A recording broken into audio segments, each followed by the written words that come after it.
Comment mesure-t-on le chômage?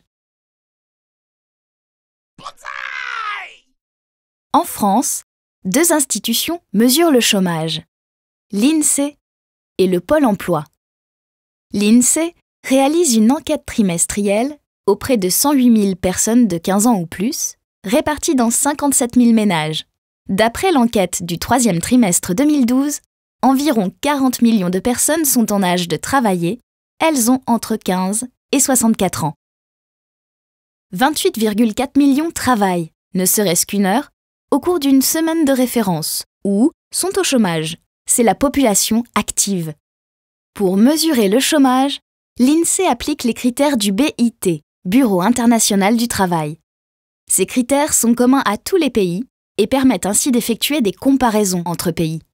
Est considérée comme chômeur une personne qui n'a pas travaillé du tout durant la semaine de référence, est disponible pour prendre un emploi dans les 15 jours, a cherché activement un emploi dans le mois précédent.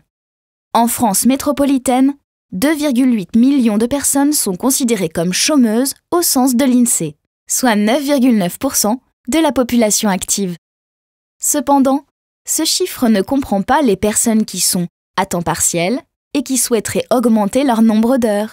1,3 million de personnes. On parle de sous-emploi. De plus, 830 000 personnes qui souhaitent travailler sont considérées comme inactives car elles ne répondent pas aux critères de disponibilité ou de recherche active d'emploi. On parle alors du halo du chômage. La deuxième source de mesure du chômage est Pôle emploi, car il publie son nombre de demandeurs d'emploi inscrits en fin de mois. Pôle emploi distingue différentes catégories de demandeurs d'emploi.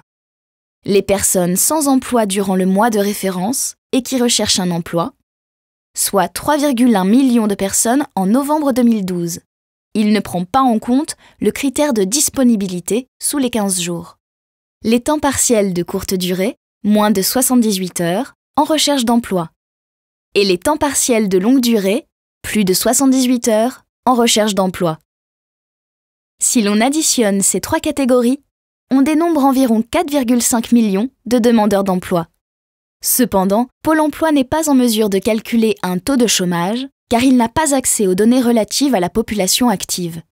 Les données entre Pôle emploi et l'INSEE sont relativement similaires, mais les catégories ne sont pas les mêmes. Les médias et les politiques utilisent ainsi les catégories et les chiffres qui les arrangent en fonction de leur argumentation.